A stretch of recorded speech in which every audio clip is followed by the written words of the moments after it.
everybody. Welcome to the Buckeye Weekly Podcast. I'm Tony Gerdeman here, as always, with Tom Orr. Tom, how's it going?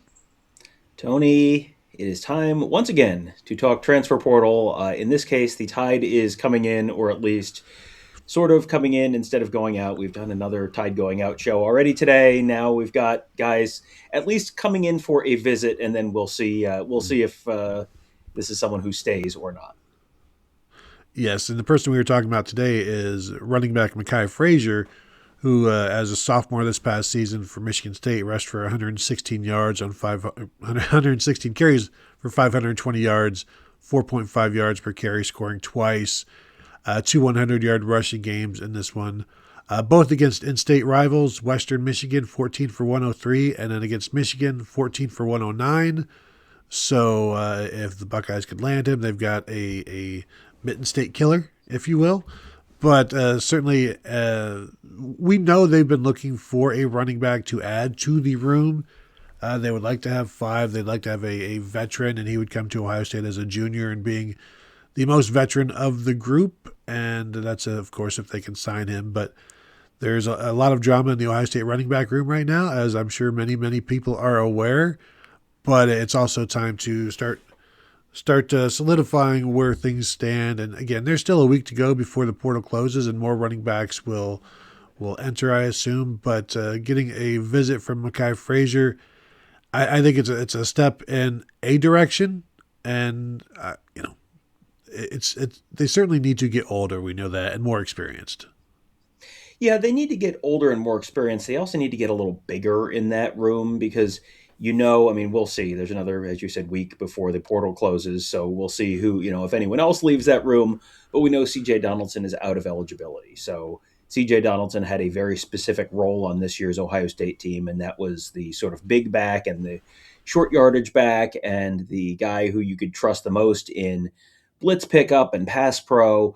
And Makhi Frazier feels like he, you look at him in terms of size, and he's 218 pounds, so he's a relatively stout guy, and he sort of fits 5'10", 218. That is not dissimilar from CJ Donaldson.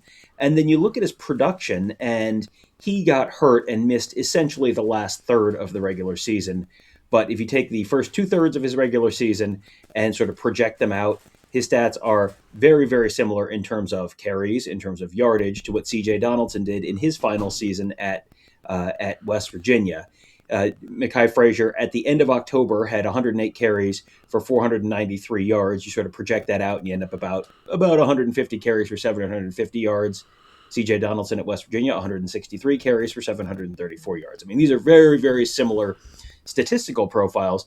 And I think the thing, in addition to the size, in addition to the production at the sort of previous stop, I think the numbers against Michigan really kind of jump out to you, because that was not the single greatest Michigan defense in the world, but this is also not someone who is really fattening up against terrible opposition. And he didn't. This is not like, he had 200 yards rushing against Youngstown State and averaged 30 yards a carry against every Big Ten team.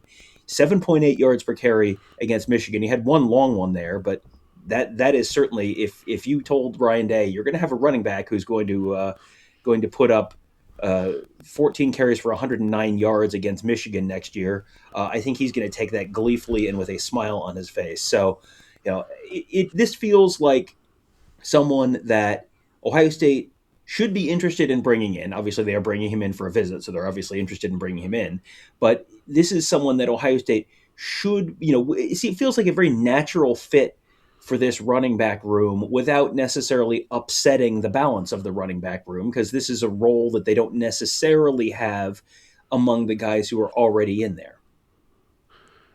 Yeah, the 109 yards against Michigan, 49 of that came on a run. It was a season-long run, kind of up the middle, spinning, breaking a tackle, and then bursting up the sideline.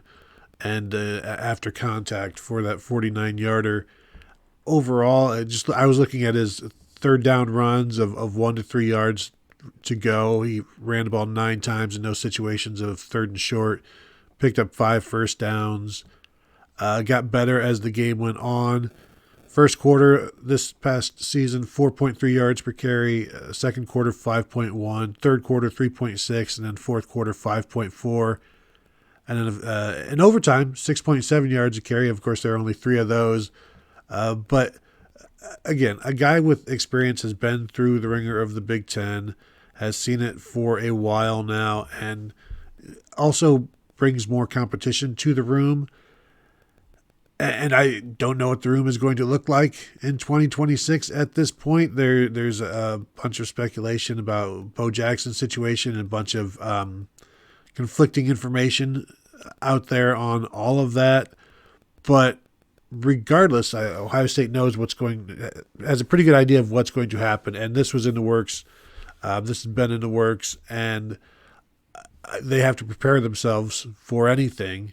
And I don't know at this point that Makhi Frazier would be the last guy that they examine in the Indy portal, but a guy who's not the fastest guy, but has good vision, can stay on his feet. I was watching some of the Western Michigan game just a little bit ago, and he got hit up high and just bounced off of the defender. And we see Tom in the playoffs. All of these old teams. Everybody has gray hair in the Final Four, basically. And at this point, it just seems like I wonder if more teams are looking at it like the older we can get, the better we're going to be down the stretch. And Ohio State wants to build through recruiting. I just wonder if that becomes less and less viable when you're losing true freshmen via the portal as well.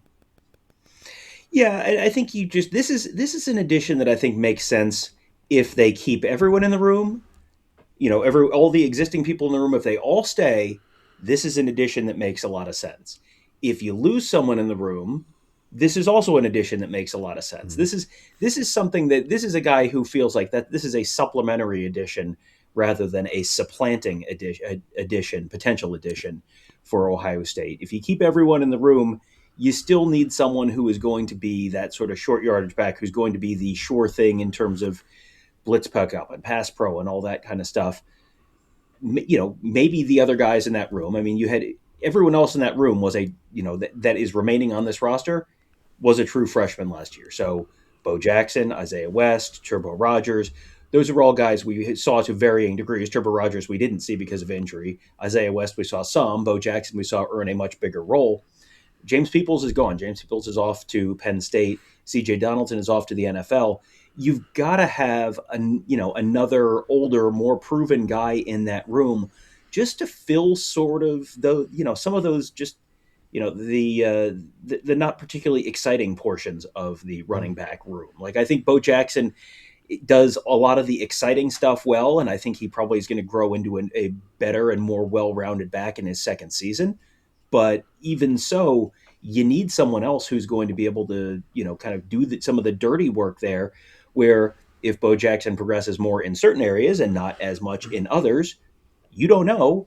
I don't know. Nobody knows. This is not a linear growth thing where it's just like, okay, sophomore year, he's going to add 3 points in all these different categories. Like, you don't know. This is not a video game. So, you can sort of project things, but you've got to have someone who is a little bit more of a sure thing in some of these areas. And, Makhi Frazier feels like a very natural fit and probably not someone who's going to be a break the bank, top of the market guy. Like this is a very logical guy to fill a certain role and a certain, sort of vacated hole on this Ohio State roster.